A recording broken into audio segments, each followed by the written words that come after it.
बच्चों, हम लोगों ने त्रिभुज के बारे में बहुत कुछ सीखे। त्रिभुज के प्रकार सीख गए, त्रिभुज का परिमाप कैसे निकालना है, त्रिभुज का क्षेत्रफल कैसे निकालना है, इसकी जानकारी हम लोगों ने प्राप्त कर ली है। आज हम लोग कुछ उसी में कुछ जटिल चीज रहता है कोनों को प्राप्त करने के लिए, त्रिभुज में, ट्रायंगल में, उसको हम लोग फाइंड करते हैं। सबसे पहले आप लोग एक प्रश्न को देखें। यहाँ पर प्रश्न दिया जा रहा है, किसी त्रिभुज के तीनों कोनों का अनुपात 2x अनुपात 3x अनुपात 4x है, तो इसके तीनों कोण ज्ञात करें। आपका किसी भी त्रिभुज में आपका 3 को अनुपात में दिया है, 2x अनुपात 3x अनुपात 4x, तो उस त्रिभुज के तीनों कोण का मान क्या क्या होगा ये जानना है। तो याद रहे, आधा है 2x 3x और 4x। तो किसी को भी मान लिया, त्रिभुज को मान लिया जाता है कि यहाँ ये 2x है, इसका एंगल ए मान लिया गया 3x है और ए आपका 4x है। अनुपात में है तो इस तरह से हम लोग लिख देंगे 2x 3x और 4x। तो ये आपका त्रिभुज में कोण को दर्शाया। अब हम लोग जानते हैं कि त्रिभुज के तीनों कोणों का योग 180 डिग्री होता है।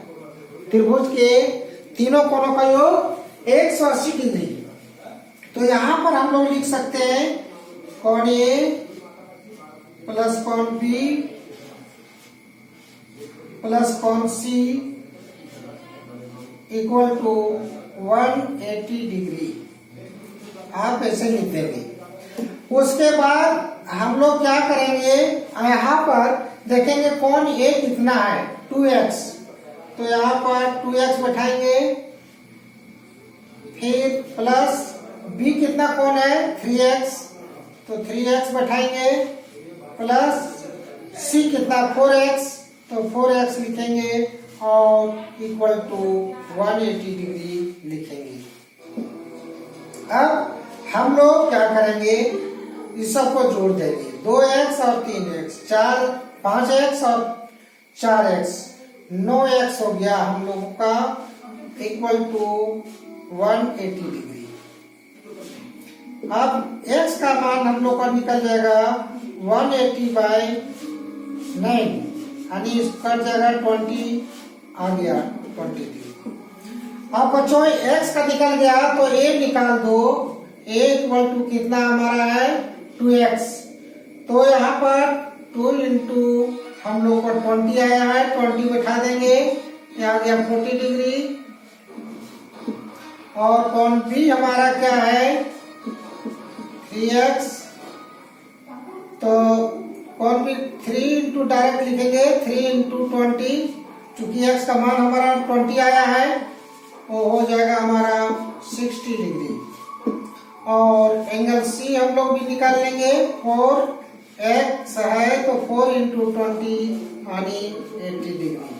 तो इस प्रकार से हम लोग फाइंड कर सकते हैं, त्रिभुज के एंगल को ज्ञात कर सकते हैं।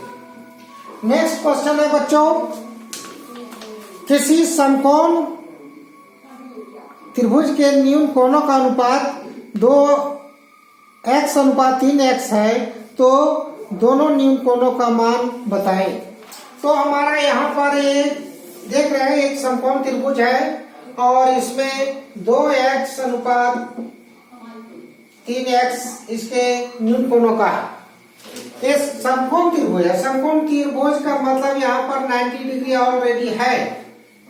समकोण त्रिभुज में 90 डिग्री है, तो इसको छोड़ दो। अब हम लोग शेष जो है बचा, इसको हम 2x मान लें, और इस दूसरा न्यून कोण को, पहला न्यून कोण हो गया, ये दूसरा न्यून कोण हो गया 3x। दोनों का सम, दोनों का योग हम लोग 90 डिग्री लिखेंगे। समकोण त्रिभुज में इसको छोड़ दो, चूंकि 90 डिग्री ऑलरेडी है। अब जो बचा ये दोनों न्यून कोणों का योग भी 90 डिग्री होगा। तो यहाँ पर हम लोग लिख सकते हैं angle P plus angle R equal to हमारा हो जाएगा 90 डिग्री। तो यहाँ P हमारा कितना हो गया 2x प्लस R हमारा है 3x इक्वल टू 90 डिग्री। हम यहाँ जोड़ देंगे 2x और 3x 5x हो गया इक्वल टू 90 डिग्री। Therefore x इक्वल टू हम लोग हो गया 90/5। तो 18 × 90 18 आ गया आपका x का मान। अब हम लोग न्यूटन कोण और दोनों न्यूटन कोण का मान निकालेंगे। एंगल P इक्वल टू हमारा हो जाएगा कितना है 2x। तो 2 × x का मान 18 आ गया है। 18 को लिखेंगे ये हो गया 36। और फिर हमारा दूसरा न्यूटन कोण R लिखेंगे हो गया 3x और 3 × 18 18 तिया 54। ये आपका दोनों न्यूटन कोण निकल गया बच्चों। हाँ ये दोनों को हम लोग जोड़ेंगे तो 90 डिग्री हो जाएगा और 90 डिग्री यहाँ पर है 90 90 180। हम लोग जानते हैं कि त्रिभुज के तीनों कोणों का योग 180 होता है। हर हालत में 180 होना ही है।